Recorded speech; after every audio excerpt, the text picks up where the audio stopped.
Myself, Shrashti Jain. I've secured AIR 165 in the recent UPSC 2022 और I'm here to share my experience with you all. तो reels और videos बनाने से ज़्यादा हम ध्यान देंगे सुनने में, आई होप, राइट? ओके, क्योंकि ये बहुत ज़्यादा इम्पॉर्टेंट है. कितने लोग हैं जो यहाँ पर एक्चुअली सीरियस हैं यूपीएससी एमपीपीएससी को लेके? एक दो नहीं है, बट दैट्स ओके.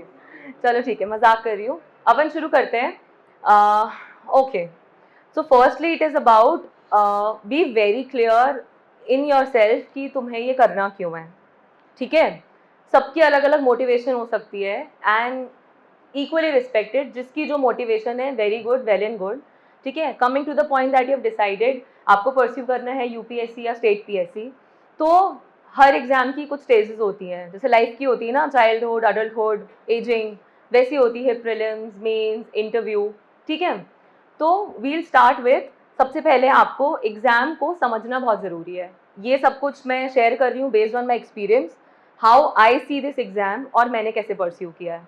सबका अलग अलग तरीका हो सकता है, तो जिसको भी सुनो, जिसको भी समझो, अच्छे से समझो, बहुत इंपॉर्टेंट है. फर्स्टली, एग्ज़ाम जैसे बचपन से सिखाते हैं, मंदिर या आप जहाँ भी जाते हो वहाँ पे एक गीता, कुरान, बाइबल, जिनवानी होती है. वैसे ही इस एग्ज़ाम को आने के लिए, इस बैटल फील्ड में आने के लिए हमारे पास टूल्स क्या होने चाहिए? सिलेबस. सब समझदार हैं. तो सिलेबस बहुत इंपॉर्टेंट है. सिलेबस के कीवर्ड्स बहुत इंपॉर्टेंट है, चाहे वो आप यूपीएससी से रिलेटेड करो या किसी स्टेट पीएससी से रिलेटेड करो. ठीक है, सिलेबस के की पॉइंट समझना बहुत ज़रूरी है. अगर वहाँ पर लिखा है वर्ल्ड हिस्ट्री या इंडियन पॉलिटी, वर्ल्ड हिस्ट्री, तो देखो उसको कहाँ कहाँ से पढ़ना है, उस चीज़ को होलिस्टिकली कवर करो. Your guide should be your syllabus. अपने सिलेबस को फॉलो करो, उसके बाहर का कुछ नहीं, उसके पहले का कुछ नहीं. सिलेबस में जो है वो क्लियर होना चाहिए. ठीक है, फोकस रटने पे कभी नहीं होना चाहिए, मुझे ऐसा लगता है, बिकॉज आपको पता ही नहीं है आपको कितने लंबे टाइम तक ये पढ़ना है. फोकस करो समझने में, क्योंकि once the concepts are clear you will be able to reproduce it in exam, किसी भी तरीके से, किसी भी सिनेरियो में. तो फोकस करो कि आपको वो चीज़ समझ आ जाए जो भी आप पढ़ रहे हो. याद करने से बेटर होता है समझना, क्योंकि समझ लेते हो तो अपने आप हमेशा याद रहता है. ठीक है, तो आप अपने सिलेबस को फॉलो करो, सबसे पहले रिजिडली सिलेबस. अब आते हैं दूसरी चीज़, वेरी इंपॉर्टेंट. किसी को पता है क्या है एग्जाम के लिए? मैंने कहीं बोला है क्या पहले ये? नहीं ना. सॉरी. तो प्रीवियस ईयर पेपर्स बहुत इंपॉर्टेंट है. मतलब कोई की कहीं काम नहीं आती है. आजकल तो every coaching institute is so good, इतना वेल रिसर्च, वेल रेड होते हैं कि वो बनाते ही अपने question paper align to the exams requirements है. तो दो चीज़ें हैं, एक सिलेबस, दूसरा प्रीवियस ईयर पेपर. ये जाता है प्री के लिए भी बहुत इंपॉर्टेंट, ये जाता है मेंस के लिए भी बहुत इंपॉर्टेंट. ठीक है, तो वील गो लाइक प्रीलिम्स कैसे करना है, मेंस कैसे करना है, इंटरव्यू के लिए, उसके बाद शॉर्ट नोट्स पे जाएंगे अपन, या आंसर राइटिंग पे कैसे करना है. आई गो फेज वाइज. कोई क्वेरीज? ओके, तो लेट्स स्टार्ट विथ सबसे पहले प्रीलिम्स. अच्छा, एक बहुत इंपॉर्टेंट चीज़ कि सिर्फ सिर्फ प्रीलिम्स करना है या सिर्फ फर्स्ट स्टेज निकालना है तो उससे कुछ नहीं होगा. तो तुम्हारी स्ट्रैटेजी थोड़ी स्मार्ट एंड होलिस्टिक होनी चाहिए कि पढ़ाई ऐसे शुरू करो कि तुम तीनों स्टेजेस तक जाओ. ऐसा नहीं है कि पहले बस प्री कर लेते हैं बिकॉज वो छोटा है, रटना है, एमसीक्यू है. प्री निकल जाएगा तो फिर क्या करोगे, है ना? क्या होता है, फिर विशियस लूप शुरू हो जाती है कि तुम्हारा प्री निकल गया पर तुम्हें मेंस का ज़्यादा कुछ नहीं आता है, प्रैक्टिस नहीं है, कभी उस पर्सपेक्टिव से पढ़ा नहीं है, आंसर राइटिंग नहीं की है, तो तुम फिर मेंस को रीच आउट नहीं कर पाओगे.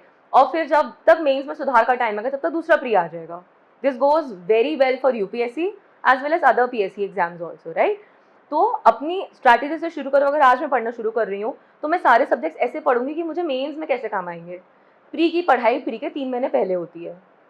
हम अक्रॉस द ईयर मेंस की पढ़ाई करते हैं.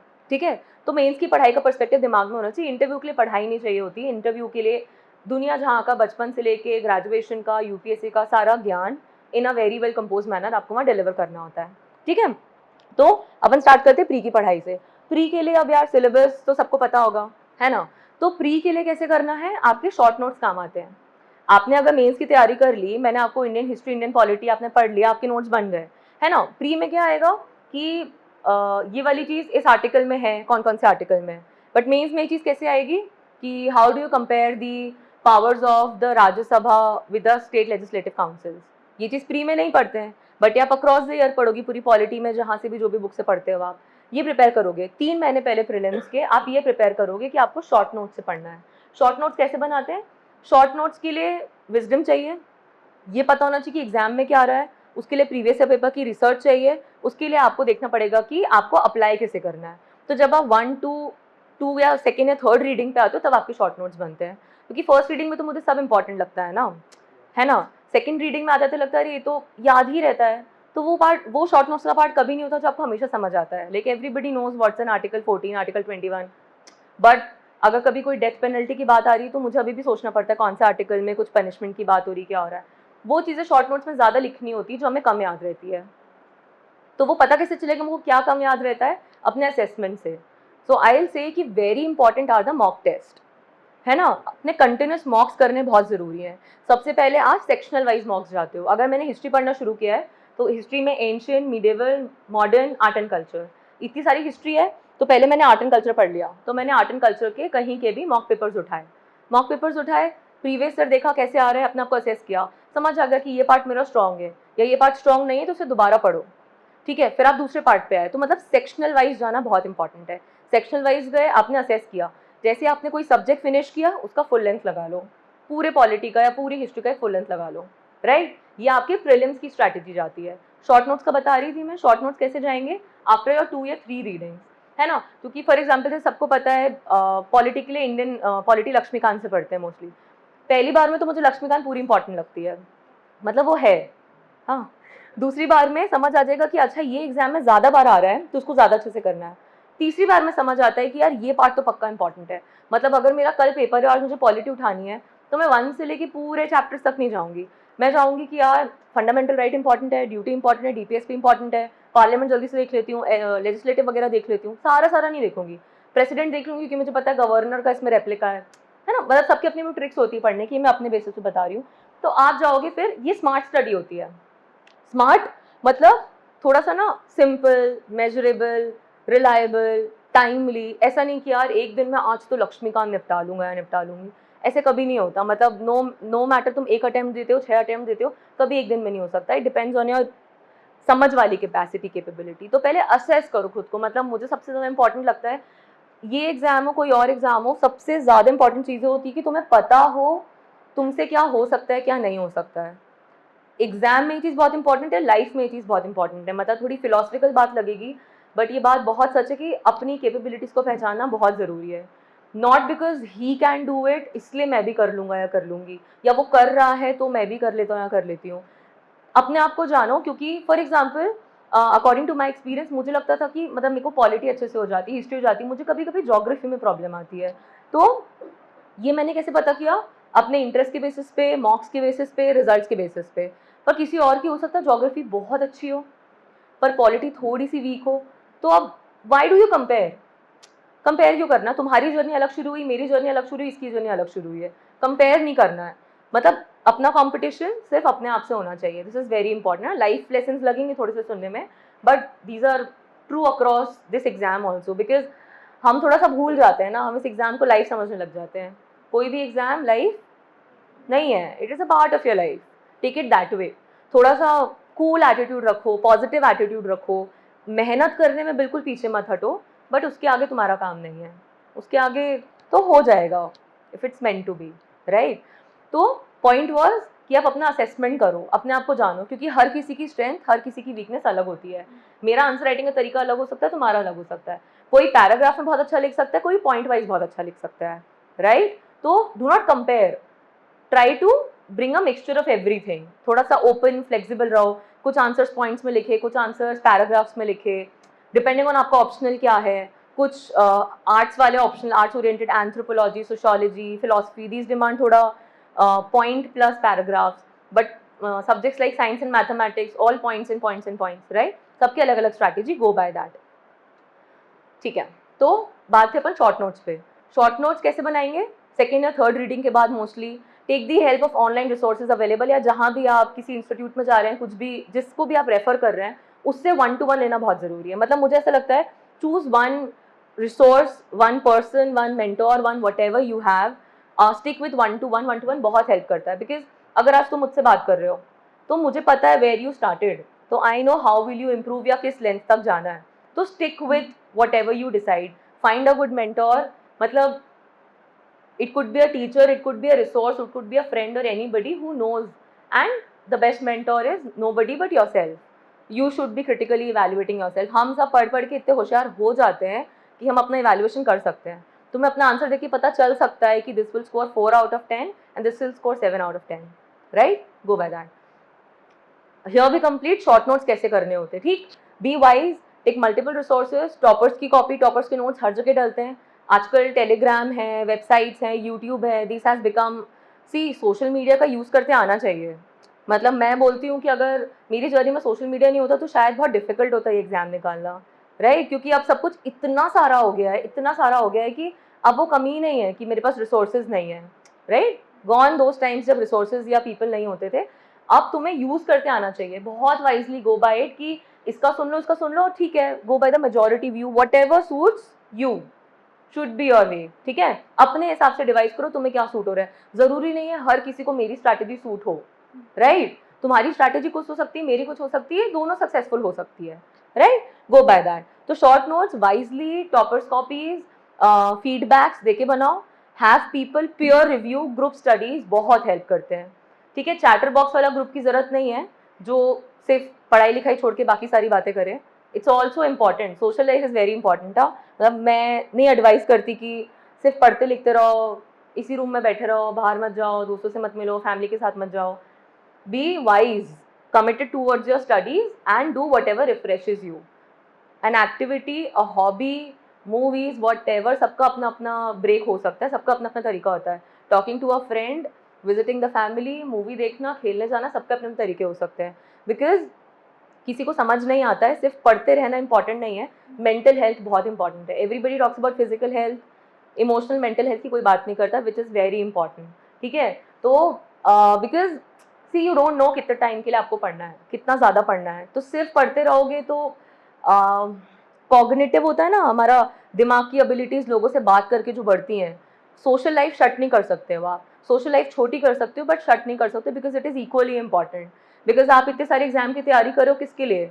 यहाँ बैठ के काम करने के लिए तो नहीं, लोगों के बीच काम करने के लिए. तो आपको दुनिया कैसे आगे बढ़ रही है, क्या प्रॉब्लम हो रही है, उससे प्रैक्टिकली अवेयर रहना बहुत ज़रूरी है.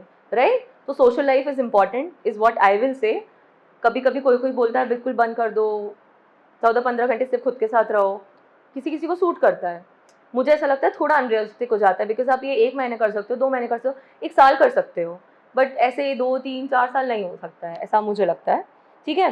तो इंपॉर्टेंट है pair reviews. I was talking about, like मेरे जर्नी में ग्रुप स्टडीज़ काफ़ी हेल्प करी हैं. तो आप भी ग्रुप स्टडीज़ फाइंड 1-2-3 पीपल जो काफ़ी क्लोज हो या जो लाइक माइंडेड हो, जो पढ़ाई लिखाई में आपसे मैच करते हो. एक ट्रस्ट बिल्ड करो. नोट्स बनाने में, ग्रुप स्टडीज़ में पेयर रिव्यू लेने में काफ़ी हेल्प करता है. ठीक है? हियर वी टॉक्ड अबाउट अपने शॉर्ट नोट्स. अभी अपन शुरू करते हैं प्रीलिम्स से. ठीक है?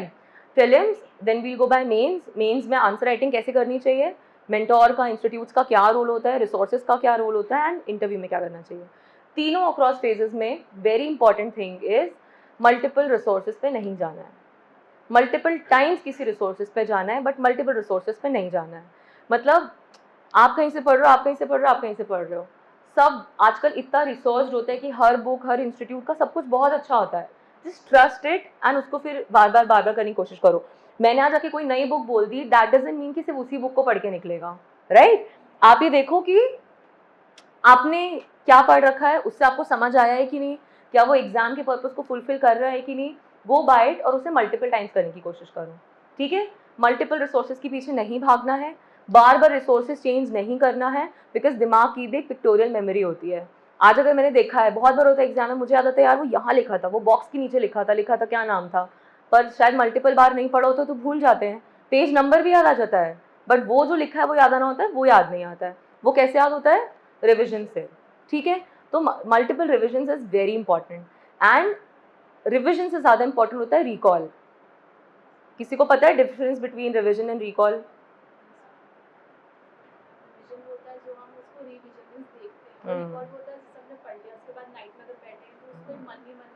अमेजिंग.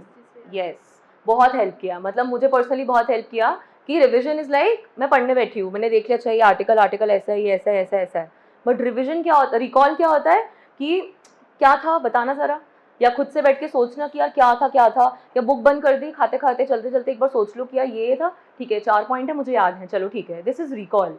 रिकॉल हेल्प्स व्हेन आपके दिमाग को वो पुश करता है क्या था। आपने एक बार सक्सेसफुली रिकॉल किया तो वो आपको हमेशा याद हो जाता है। हमेशा मतलब जब तक एग्जाम निकालना है तब तक तो याद हो ही जाता है, हमको भी उतना ही चाहिए ना। बाद में थोड़ा कम मतलब है ना यार, क्या था आर्टिकल 1 में, इट्स ओके दैट वे। तो इंपॉर्टेंट है, बहुत इंपॉर्टेंट है, क्योंकि ऐसा होता है ना आगे पार्ट पीछे से पार्ट हो जाता है। ये हमने बचपन में किया, बचपन में nobody focused on recalling, but आगे it's very important to recollect what you studied. और ना पढ़ाई को प्लीज लिंक करके पढ़ो।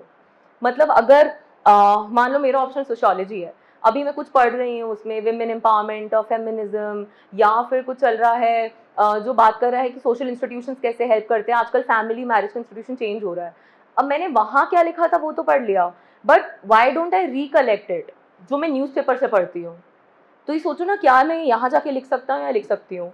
ठीक है, प्रीलिम्स में तो इट्स ईजी कि आपको फैक्ट्स आ रहे हैं और आप जहाँ की भी मटेरियल से पढ़ रहे हो वहाँ पर आपको वो ईजिली आ जाएगा, बट ये मेन्स में बहुत हेल्प करेगा। ठीक है, तो न्यूज़पेपर रीडिंग सब करते हैं, उसमें से करंट अफेयर्स निकालते हैं अपन प्री के लिए मेन्स के लिए। प्री का तो चलो फैक्ट्स है कि ये कब हुआ, इस बार रिपब्लिक डे में गेस्ट कौन थे, कौन सी कंट्रीज G20 में थी नहीं थी, नई कौन बनी है, अभी G21 हो गया है, राइट, नया कुछ ऐड हुआ है। This is a probable question, ये एक्सपेक्टेड है, बट आप इसको मेंस में कैसे यूज़ करोगे। अब G20 का कुछ नया आया है तो ये सोचो मेंस में कहाँ काम आएगा। इसके लिए क्या इंपॉर्टेंट है, सिलेबस याद होना। ठीक है, तो बड़े बड़े मैप्स के साथ साथ और यू कैन डू इट के साथ साथ ये ज़्यादा इंपॉर्टेंट है दीवार पे लगाना कि सिलेबस भी आपको याद हो। ठीक है, तो सिलेबस की पॉइंट्स याद है तो अब सोचो मैं ये कुछ चीज़ पढ़ रही हूँ तो ये मैं एग्जाम में कहाँ यूज़ करूँगी। तो अब मैंने बोला यार इंडिया की प्रेसिडेंसी में G21 हो गया है, अफ्रीकन यूनियन ऐड हो गया है, तो अब आप बोलोगे जब भी ये इंटरनेशनल रिलेशन में ये चीज़ आएगी कि इंडिया का क्या रोल था G20 में, ठीक है, या इंडिया कैसे ग्लोबल सुपर पावर बन रहा है, तो ये मैं वहाँ एग्जाम पे लिख सकते हैं, मैं लिख सकती हूँ। ये आपको कैसे पता चलेगा कि ये लिखना होता है जब आप टॉपर्स कॉपीज पढ़ोगे। टॉपर्स कॉपी आजकल सब फ्रीली अवेलेबल है, राइट। अपना रिसोर्सफुल रिसर्च करो, जो भी कोई आपका मेंटोर है, ग्रुप है, पीयर्स है, उनके साथ बैठो, काम डिवाइड करो, गो विथ इट और उसे फॉलो करो। ठीक है, ये मैं आंसर राइटिंग में आगे बताऊंगी कि टॉपर्स कॉपीज का क्या इंपॉर्टेंस होता है। ठीक है, तो वी स्टार्टेड विद प्रीलिम्स, अपन रिसोर्सेज पे थे, मल्टीपल पे नहीं भागना है, मिनिमम रिसोर्सेज रखने हैं, उसे मैक्सिमम टाइम्स पढ़ना है, this should be your rule. ऐसा नहीं ये भी पढ़ लिया, 10 चीज़ें एक बार पढ़ने से बेटर है एक चीज़ को 10 बार पढ़ लो। मतलब this is very clichéd thing but this is very important, क्योंकि पता सबको होता है, फॉलो नहीं कर पाते हैं, राइट। तो stick with this basic thing, इसको करना है। Secondly very important role the thing plays is आपका न्यूज़पेपर। न्यूज़पेपर इतना पढ़ डालो कि पढ़ना हॉबी बन जाए। पहले मुझे बिल्कुल पढ़ना पसंद नहीं था, अब मुझे लगता है कि न्यूज़पेपर नहीं पढ़ा तो समथिंग इज मिसिंग, है ना। क्यों, क्योंकि you are not studying just to crack this exam, to be very honest. But there is a life which is very complex, very difficult and very unique also ahead of this.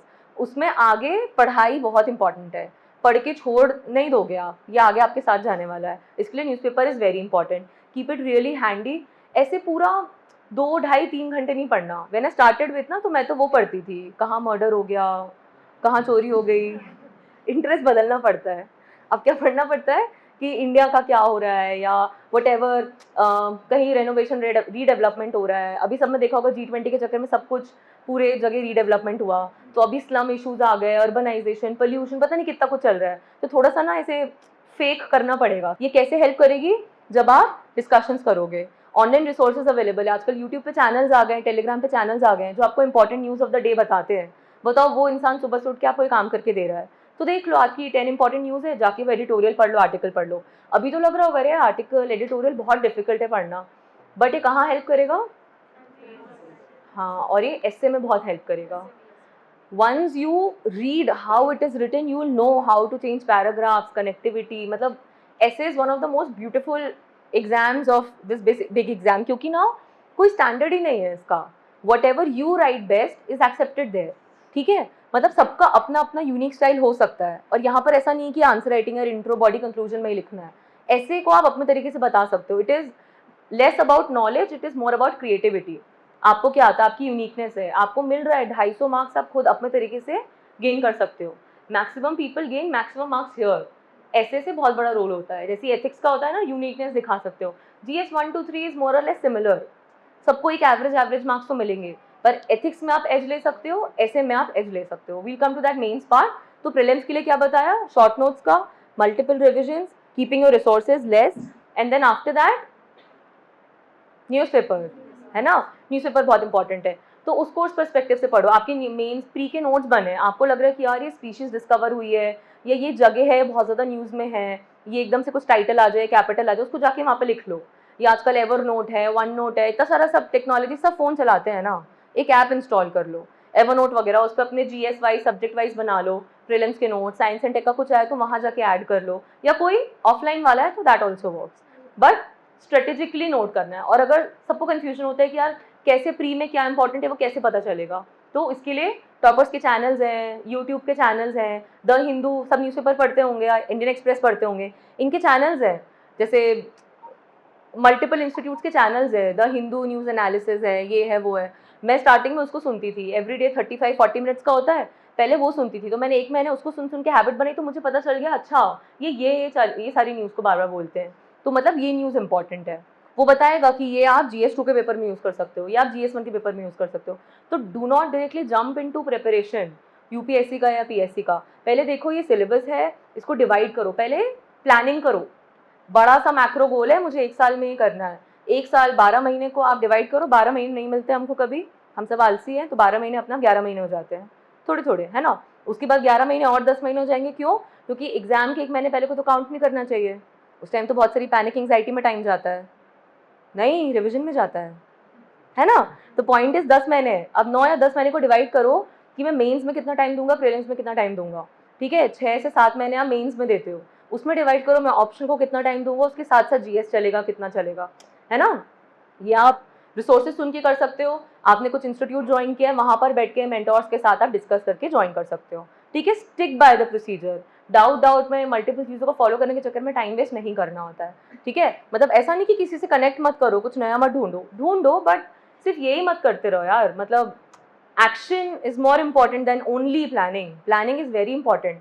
Plan करो, उसके बाद act करो, और फिर उस पर stick करो, review करते रहो. Do not worry about exam निकालना है. जब निकलना होगा वो निकल जाएगा. करना इज वेरी इंपॉर्टेंट, राइट.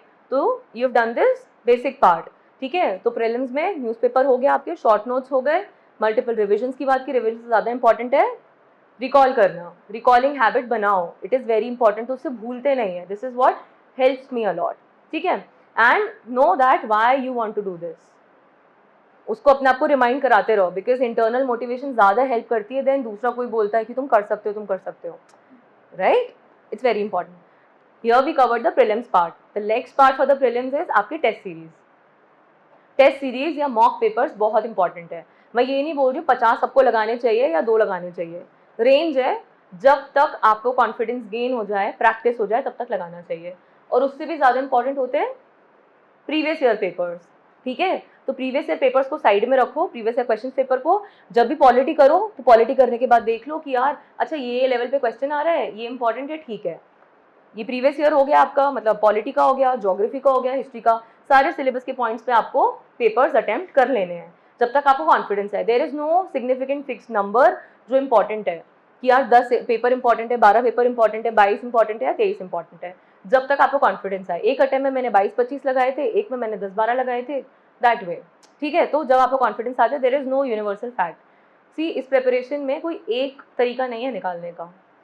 सबके अपने अपने तरीके हैं. Everybody does with it and सब निकाल लेते हैं. ठीक है, तो find way that suits you, that is important. जो तुमको सूट करे, तुम्हारा अपना तरीका यूनिक हो, वो फॉलो करो. ठीक है, तो रिविजन हो गया, मॉक पेपर्स, प्रैक्टिस पेपर्स हो गए. उससे ज़्यादा इंपॉर्टेंट क्या है? Previous year papers. ठीक है, अभी न्यूज़पेपर को कंटिन्यू करते हैं, मेंस पे जाते हैं. ठीक है, मेंस पे we'll talk about answer writing कैसे करनी चाहिए, कब करनी चाहिए, क्यों करनी चाहिए, तो पता ही होगा, है ना. पेपर निकालना है तो करनी चाहिए, इट्स वेरी इंपॉर्टेंट. और मेंस के पार्ट को कवर कैसे करें with respect to your optional, right. तो लेट्स स्टार्ट विद इट. अब मेंस जब भी आता है, आप पढ़ते जा रहे हो, पेपर हमेशा मेंस पर्सपेक्टिव से पढ़ना होता है. पेपर ऐसा नहीं कि ये पढ़ लिया और this will come as a fact और मैं प्री में कराऊंगी, क्योंकि सच में जो आप पढ़ के जाते हो वो तो आता ही नहीं है ना. तो इम्पॉर्टेंट है कि पेपर को वाइडर पर्सपेक्टिव से पढ़ो. उतना अपने आप को प्रिपेयर करो, जो पता है वो आना ही है, राइट. कोई नया एडिटोरियल है, आप सबको पता है विमेंस रिजर्वेशन बिल पे बात हो रही है, अब कितना सारा वो पिछले 15-20 दिन से डिस्कस हो रहा है वो बिल, उस पर कितने ओपिनियंस, कितने आर्टिकल्स आए होंगे, कितने अच्छे अच्छे प्रोज एंड कॉन्स मिले होंगे। ये तो फॉर श्योर है कि एक बार जीएस में पेपर आएगा, जो अभी इंटरव्यू देंगे उनको पूछा जाएगा कि व्हाट डू यू थिंक, क्यों अच्छा है, क्या होना चाहिए, अच्छा you are a female, you think reservation होना चाहिए, मतलब रिजर्वेशन हो गया मतलब विमेन के नॉट फाइट ऑन मेरिट, इनको रिजर्वेशन की जरूरत है, राइट। इस पे ओपिनियन आए बहुत सारे, पर हमें कैसे पता चलेंगे जब तक हम पढ़ेंगे नहीं। पढ़ो, डेवलप करो, सोचो ये कितने अच्छे से चीज़ बोली गई है। अब तुम्हें मिल गया, प्रोज मिल गया, कॉन्स मिल गए, go and right it. GS1 के सोसाइटी में आता है, GS2 में आता है, पॉलिसीज में आता है, राइट। अगर आपका ऑप्शनल ऐसा है जिसमें ये चीज़ काम की है, वहाँ जाके लिखो, या फिर एक simply most important hot topics of the year का सेक्शन बना लो, अपने पास लिख लो, ऑनलाइन बना लो, वहाँ लिख लो कि ये टॉपिक्स है जो मुझे एंड में प्रिपेयर करने हैं। आप जहाँ से भी मटेरियल रेफर करते हो, आजकल इंस्टीट्यूट्स इतना रिसर्च करके सब कुछ बनाते हैं कि अवेलेबल सब होता है ओपन फ्रीली, राइट।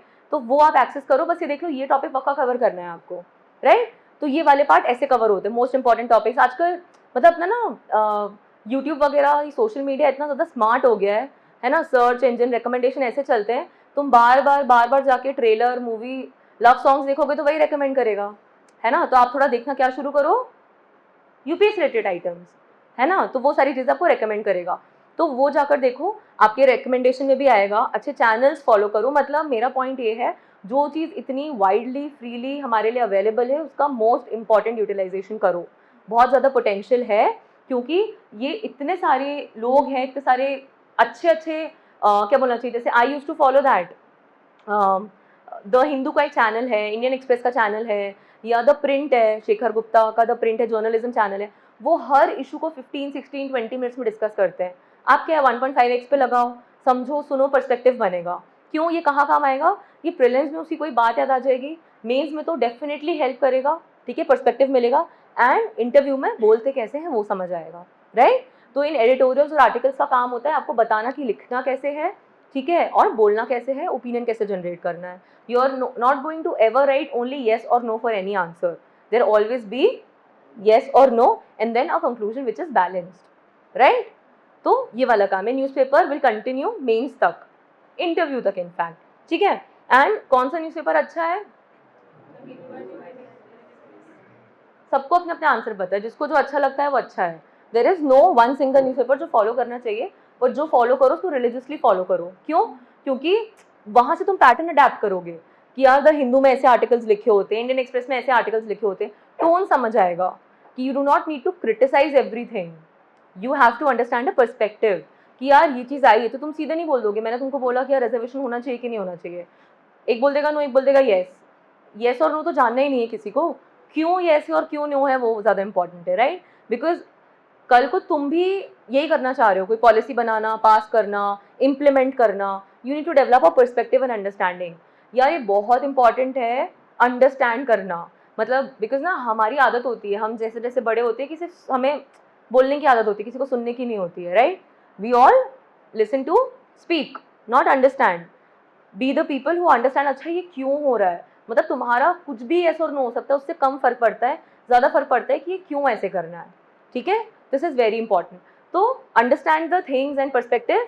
एक न्यूज़पेपर में कुछ आया तो उसको ऐसे पढ़ो कि ये क्यों हो रहा है, क्या एग्जाम्पल है। कोई बहुत अच्छा एग्जाम्पल मिल गया, एक सिविल सर्वेंट का, एक जज का, एक जर्नलिस्ट का, या आरटीए रिलेटेड कुछ मिल गया, उसको नोट डाउन कर लो, रिमेंबर कि मुझे पक्का लिख के आना है, ठीक है। क्या होता है ना, अगर बहुत सारे बच्चे, lakhs of aspirants are appearing, thousands of them are clearing prelims, है ना, around 2500 or something cleared mains, around 900 clear the finalist with the interview, ठीक है। तो द थिंग इज, इतने सारे लोगों में as it is 0.0001% selection rate है, राइट। हमको लगता है कि यार ये तो बहुत कॉमन है, ये तो सब लिख देते होंगे, सब लिख देते होंगे। लेट मी टेल यू कि अगर 1.5-2 लाख, 4 लाख, 5 लाख बच्चे बैठ रहे हैं, तो आधों को ही पता है कि ये लिखना है, उनमें से आधों को पता है कि ये वाला एग्जाम पे तो पक्का लिखना है। एंड ऑनेस्टली उस एग्जाम में इतना प्रेशर होता है कि आधे लोग को याद रहता है पेपर में कि एग्जाम्पल लिखने हैं, है ना। और कुछ बहुत स्मार्ट होते तो सोचते हैं अरे ये तो बहुत सिंपल एग्जाम्पल है, ये तो ये भी लिख देगा तो मैं नहीं लिखता हूँ, तो वो लिखता ही नहीं है। बेटर क्या है, to just write it if you know it, because what I am trying to say is बहुत कम लोग हैं जो एक्चुअली इंप्लीमेंट करते हैं। Be the ones, because this exam is relative, है ना। 1 2 3 4 रैंक्स क्यों बनते हैं, क्योंकि one has got more marks than 2, right. तो ये एग्जाम में कंपटीशन रिलेटिव है, हर साल चेंज होता है, पैटर्न के हिसाब से, कंपटीशन के हिसाब से। तो तुम्हें बस कोशिश करनी है कि हर बार थोड़ा बेहतर होना है। खुद को असेस करो टॉपर्स कॉपी से, मेंटोर से, 1-to-1 फीडबैक लो। अभी आते हैं मेंस के दूसरे वेरी इंपॉर्टेंट पार्ट पे कि आपके आंसर राइटिंग बहुत ज़्यादा क्रूशियल है, राइट? प्री के मार्क्स तो जुड़ते नहीं है, मेन से सब शुरू होता है, तो इट्स अ फ्रेश स्टार्ट, ठीक है? तो आंसर राइटिंग बहुत ज़्यादा इंपॉर्टेंट है। कैसे? When do you begin it answer writing?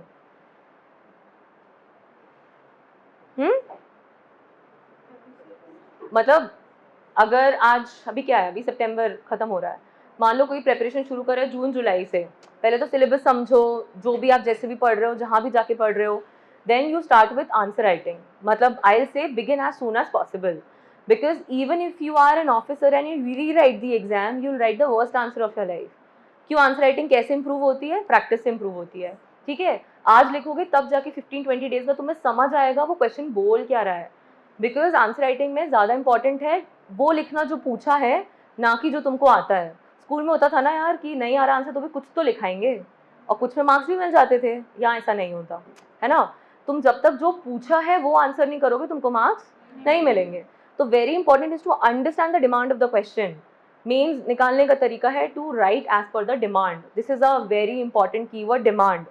वो कैसे समझ आएगा? मल्टीपल टाइम्स आंसर राइटिंग करके समझ आएगा, राइट? तो हाउ डू यू बिगिन?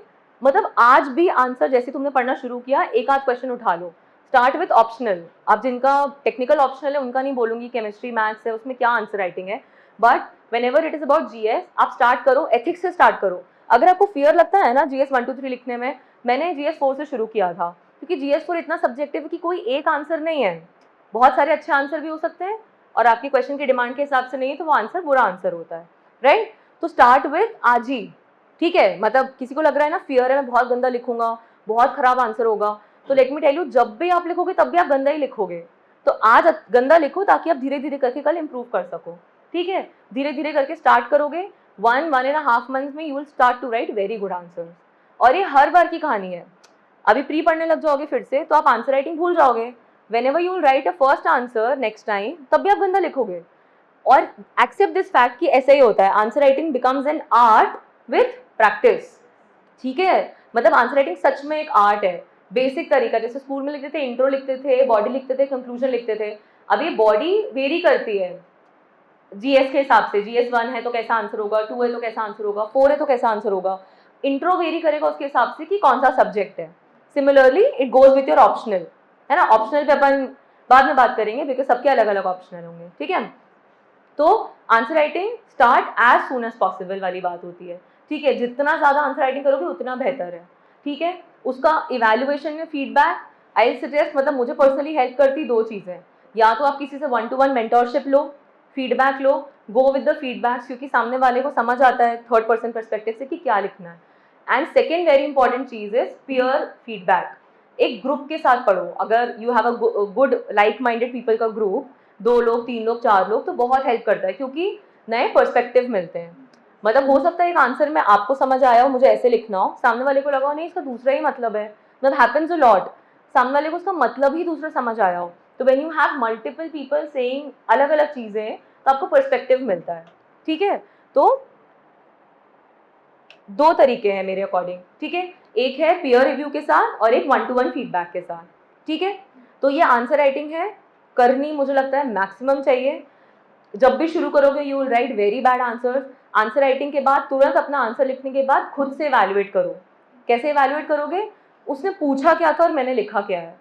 अगर जो उसने पूछा था उसके अकॉर्डिंग लिखा है तो let me tell you your half won the race, sorted है। फिर आपको उस पर ध्यान देना है क्या मैंने क्वालिटी क्या लिखी है, कंटेंट क्या लिखा है, क्योंकि आंसर राइटिंग सिर्फ आंसर नहीं है, it is about demand, presentation, structure, diagram, value addition, number of points और बहुत कुछ, ठीक है? ये पहले दिन पे नहीं समझ आता है, ये समझ आएगा जब तुम 1-1.5 महीने बाद किसी सब्जेक्ट में थोड़ा सा अच्छा लिखने लग जाओगे, राइट? तो this is how you practice answer writing. और कोई भी आंसर कंप्लीटली अच्छा बुरा नहीं होता, इट इज सब्जेक्टिव, ठीक है? मुझे आसानी पड़ी थी, मैंने, मेरा सोशियोलॉजी ऑप्शन है तो स्टार्टेड विद ऑप्शन की आंसर राइटिंग, मैंने वो आंसर राइटिंग शुरू की तो मुझे वो जीएस में हेल्प करी, राइट? तो this is how you do your answer writing. And let me tell you, सबसे ज़्यादा फोकस करना होता है मेंस पे, एथिक्स पे, तुम्हारे ऑप्शनल पे एंड एसे पे, ठीक है? क्योंकि GS 1 2 3 एज आई सेड थोड़े ज़्यादा कॉमन एवरेज सब्जेक्ट्स हैं, जिसमें ऐसा नहीं है, बहुत लोग बहुत अच्छा भी स्कोर करते हैं, बट उसका रेशियो काफ़ी कम है। तुम व्हाट इज मोर एडवाइजेबल, तुम एथिक्स अच्छा करो, क्योंकि एथिक्स इतना सब्जेक्टिव है कि अगर डिमांड के हिसाब से लिखा है, because nobody, even if 20,000 people write the ethics का पेपर, एक भी कॉपी सेम नहीं होगी जिसमें सेम आंसर लिखा होगा।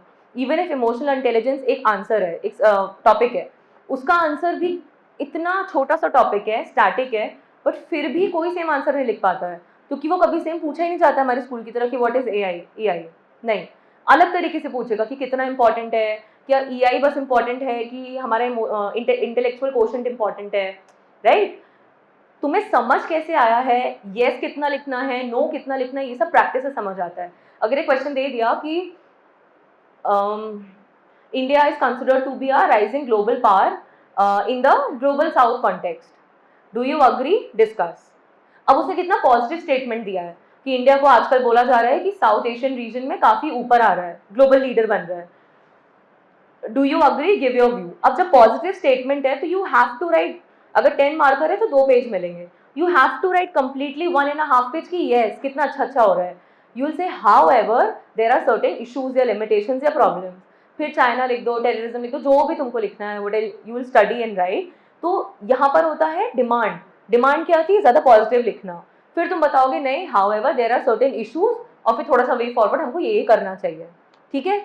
मतलब अगर तुम्हें सिविल सर्वेंट बनना है, सिविल सर्वेंट बनना मतलब ये नहीं कि you see the problem, you say this is the problem, you have to be a problem solver, right. तो हमेशा फ्यूचर लुकिंग आंसर्स होना चाहिए, फ्यूचरिस्टिक होना चाहिए, ठीक है। आपका जो कंक्लूजन है, वे फॉरवर्ड है, अगर आप भी सिर्फ येस और नो लेके छोड़ दोगे, then what is, how will I जज कि इसका पर्सपेक्टिव क्या है। यू हैव टू राइट थोड़ा सा पॉजिटिव सा कंक्लूजन या answer, right. This is about how you start answer writing. रोज इवेल्युएट करना, या एक आंसर एवरी डे भी इट्स वेरी गुड, ठीक है। जैसे 1 apple a day keeps the doctor away होता था ना, वैसे ही है, सच में उतना ही ट्रू है कि 1 answer every day boost ups your confidence. This is very important. जितना लिख कर जाओगे, जितना अच्छे से लिख कर जाओगे, फाइनल में उतना कम डर लगेगा, you will be ready for bouncers, because final में इट इज नॉट अबाउट कितना अच्छा लिखा है, फाइनल में है प्रेशर में कितना लिखा है, पेपर कंप्लीट किया है कि नहीं किया है, हर क्वेश्चन को अच्छे से एड्रेस किया है कि नहीं, हर क्वेश्चन की डिमांड, स्ट्रक्चर, प्रेजेंटेशन पर ध्यान दिया है कि नहीं, राइट। बहुत कुछ है, इसलिए स्टार्ट करना बहुत जरूरी है। बोलते हैं ना, when you started you are already half way there, right. तो सिर्फ सोचो मत, स्टार्ट। मतलब किसी को अगर फेयर है तो सबसे पहले आप सेशन के बाद जाकर एक आंसर लिखने की कोशिश करना, ठीक है। और पता है डर लगता है ना कि कहाँ से स्टार्ट करे, कौन चेक करेगा, बेस्ट वे आउट इज कोई भी टॉपर्स कॉपी उठाओ, ठीक है। आजकल सब वेबसाइट्स पे, टेलीग्राम चैनल्स पे अवेलेबल है, तुम एक भी टॉपर कॉपी उठाओ, उसका क्वेश्चन, क्योंकि उसके नीचे आंसर भी लिखा हुआ है, उसका क्वेश्चन पढ़ो, क्वेश्चन पढ़ो, 2 मिनट बैठ के सोचो कि इसका मतलब क्या है, खुद से थोड़ा ब्रेनस्टॉर्म करो, ऐसे साइड में लिख कर देख लो कि मुझे ये समझ आया है, अच्छा मैं ये पॉइंट लिख देता, गांधी का एक कोट लिख देता, उसके बाद उसका आंसर पढ़ो, ठीक है। तुमको उसका आंसर पढ़ के समझ आ जाएगा कितने क्लोज हो तुम उस आंसर के। धीरे धीरे करके, even if you do this activity for 15 days, 1 महीना, तुम्हें धीरे धीरे आंसर राइटिंग का स्टाइल समझ आ जाएगा। हम जैसे कुछ पढ़ के याद हो जाता है ना, वैसे तुमको समझ आ जाएगा। तो best benchmark to start is toppers copy देख लो। पहले के ज़माने में तो ये सब अवेलेबल भी नहीं होता था कि टॉपर्स कॉपी डली है, वेबसाइट्स ने डाली है।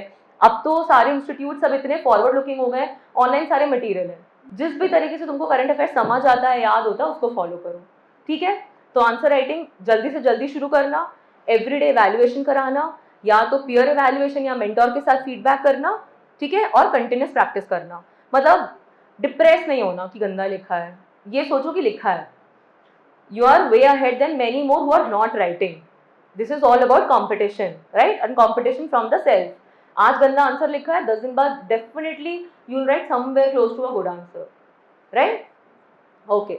So here about mains, I'll complete once and then we'll take questions की कुछ doubt है तो आप पूछ लेना about if I'm forgetting anything, right?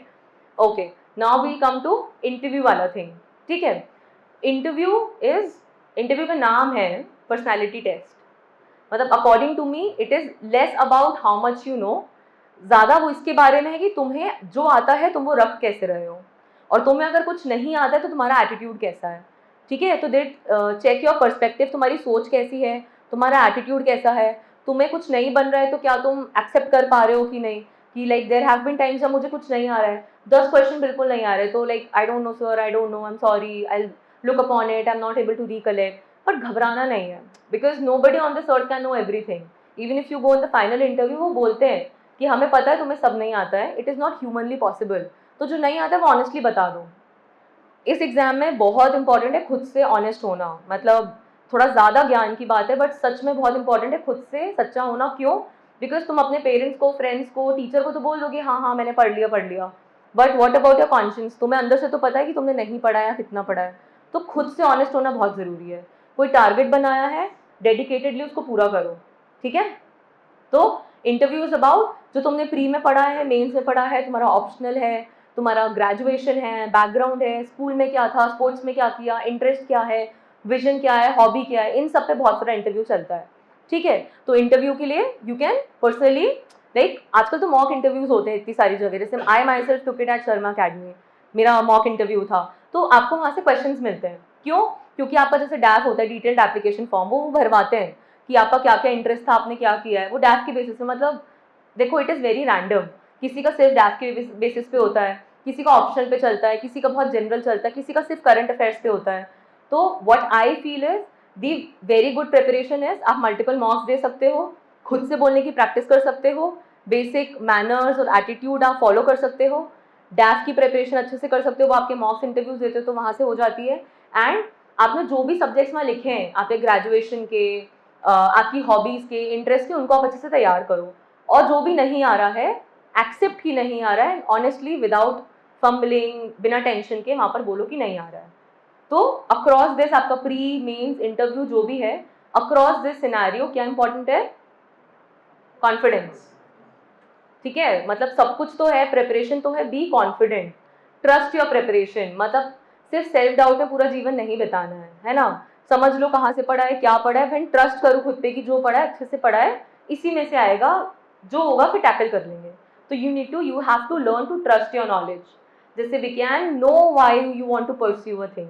पहले जानो कि क्यों ये करना है, उसके बाद बस फिर सब कुछ भूल जाओ और अपने गोल को डेडिकेटेडली फॉलो करने लग जाओ. Right? Okay, that's from my side. Thank you.